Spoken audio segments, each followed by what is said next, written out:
আজকে আমরা সর্বক্ষেত্রে নবীর আদর্শকে বাদ দিয়েছি। রাসূল করিম আলাইহিস সালামের আদর্শ আমাদের কাছে পছন্দনীয় নয়। রাজনীতি করে লেনিনের আদর্শে, কার্ল মার্কসের আদর্শে, মাও সেতুংদের আদর্শে। এটা সুস্পষ্ট কথা। গণতন্ত্র, সমাজতন্ত্র, রাজতন্ত্র, একনায়কতন্ত্র, সাম্যবাদ, পুঁজিবাদ, জাতীয়তাবাদ, বস্তুবাদ, ধর্মনিরপেক্ষ মতবাদ, মানব রচিত তন্ত্র মন্ত্র দিয়ে এই জাতির কপালে 55 বৎসর কেন 5000 বৎসর গেল সুখ আসতে পারে না। সুখ যদি আনতে হয় একমাত্র সেই জাহিলি যুগে আসা ইসলাম নামক আলোকিত ধর্ম দিয়ে এই সমাজ যদি পরিচালিত হতো, ব্যক্তি জীবন যদি পরিচালিত হতো, মানুষ সুখী হতো, ট্যাবলেট খেয়ে ঘুম পড়া লাগতো না। মানুষ যদি নবীর আদর্শ তার পরিবারে যদি চালাতো, পরিবারে অশান্তি হতো না। সমাজ ব্যবস্থায় যদি নবীর আদর্শ থাকতো, সমাজ ব্যবস্থা কলুষিত হতো না। রাষ্ট্রীয় ব্যবস্থাপনায় যদি একমাত্র নবীর আদর্শ চলতো, তাহাজ্জুদের সময় ভোট চুরি করে ক্ষমতায় যাওয়া লাগতো না। নবীর আদর্শ নয়। আমাদের কাছে এখন নবীর আদর্শ পছন্দ নয়। কার আদর্শ পছন্দ? মাও সেতুংদের। বুয়েটের ছেলেরা মানে কাকে? Einstein, Newton, Maxwell, Charles Darwin, Aristotle. কেন মানো? বলে বিরাট যোগ্যতা সম্পন্ন। আচ্ছা, শিক্ষাবিদেরা মানে জাফর ইকবালকে, মুরগিচোরা শাহরিয়ার কবিরকে, হুমায়ুন আজাদ বেজাদকে। নবীকে মানে না।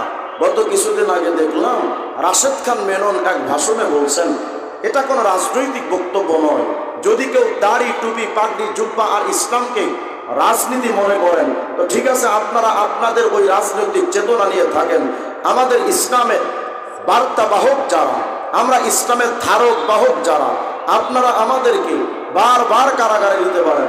আমি তো 2 বার গেছি, 5টা মামলা খেয়েছি, বারবার কারাগারে যেতে পারি, কিন্তু এটা সুস্পষ্ট বক্তব্য আমার ইসলামের ব্যাপারে। বিএনপি যদি কথা কয়, আওয়ামী লীগ যদি কথা কয়, জাতীয় পার্টি যদি কথা কয়, ইসলামের ব্যাপারে আমরা কারোর সাথে আপোষ হতে তৈরি নই।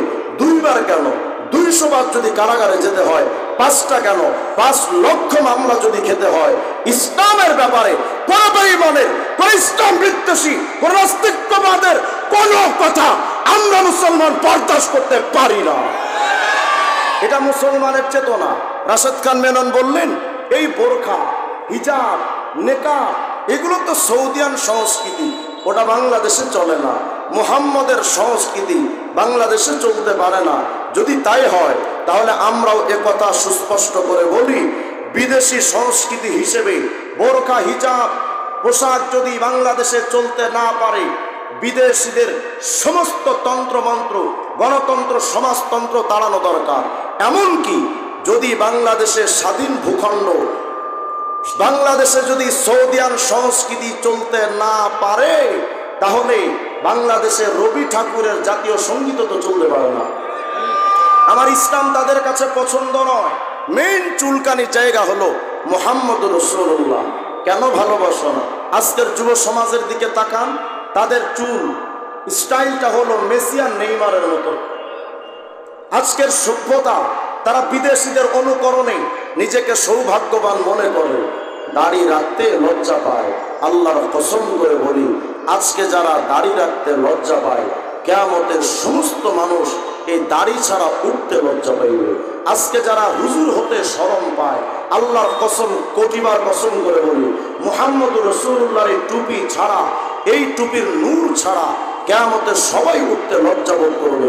আজকে যারা ইসলাম পছন্দ করে না, কিয়ামতে সবাই আফসোস করবে, হায় দুনিয়ার মানুষ, আজকে তো আমরা কোটি টাকা হইতে প্রস্তুত, শিল্পপতি হওয়ার জন্য মেহনত আর মুজাহাদা করি।